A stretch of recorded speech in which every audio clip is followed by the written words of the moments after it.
নমস্কার, আলো আধার চ্যানেলে আজকের নিবেদন শ্রী শ্রী সরস্বতী দেবীর পাঁচালী। প্রণমী দেবী সরস্বতী শ্রীচরণ, যার পূজা করেছিল কৃষ্ণ ভগবান। যাহার প্রসাদে মূর্খ হয় জ্ঞানবান, তার জন্ম বিবরণ শুনো সর্বজন।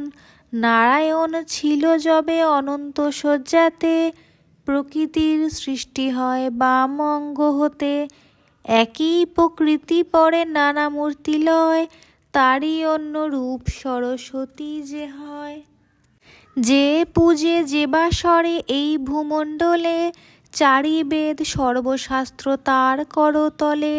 মাঘ মাসে শুক্লাপক্ষ পঞ্চমী তিথিতে, বিদ্যারম্ভ পূর্বে তারে পূজিবে ভক্তিতে।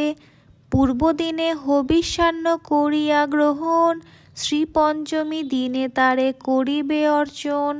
সংযম করিয়া থাকি সর্ববিজ্ঞজন, মনোমত ঘট এক করিবে স্থাপন। গণেশাদি পঞ্চদেবে পূজি তৎপরে, করিবে দেবীর পূজা অতি ভক্তি ভরে।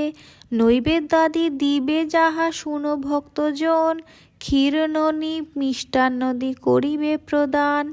শ্বেতপদ্ম শ্বেতমাল্য শ্বেত পুষ্প দিবে, নানা বস্ত্র দিয়া তারে যতনে পূজিবে। শম্ভ আবরণ আদি সুগন্ধি চন্দন, শ্বেতপদ্ম দিয়া তারে করিবে অর্চন। নানাবিধ ফল ফুলে সাজায়ে যতনে, করিবে দেবীর ধ্যান ভক্তিযুক্ত মনে। শুভ্রবর্ণা হাস্যময়ী অতি মনোহরা, রতনভূষণ তার সর্ব অঙ্গে ধরা। কোটিচন্দ্র প্রভা তিনি করেন ধারণ, পরিধানে শ্বেত বস্ত্র শ্বেত পদ্মাসন। ব্রহ্মা বিষ্ণু আদি করি দেব অগণন, অর্চনা করেন তারে হয়ে এক মন। অষ্টাক্ষর মূল মন্ত্র বাগদেবীর হয়, ভক্তি ভরে সাধ্যমতো জপে শুধু তাই।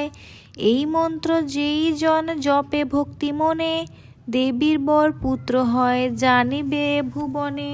সত্যযুগে এই মন্ত্র ভগীরথী তীরে, নারায়ণ দিয়াছিল বাল্মীকি মুনিরে।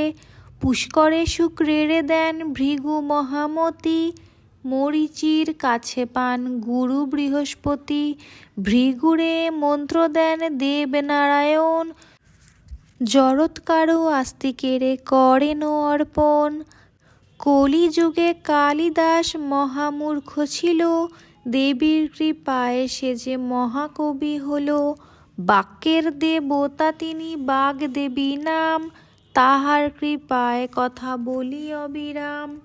কাম মোক্ষ যাহা কিছু সংসার ভিতরে, সকলই অসার যদি বাক্য নাহি স্ফুরে। মনুষ্য হইয়া যে বা না পূজে তাহারে, সপ্তকল্প মূর্খ হয়ে থাকে এ সংসারে।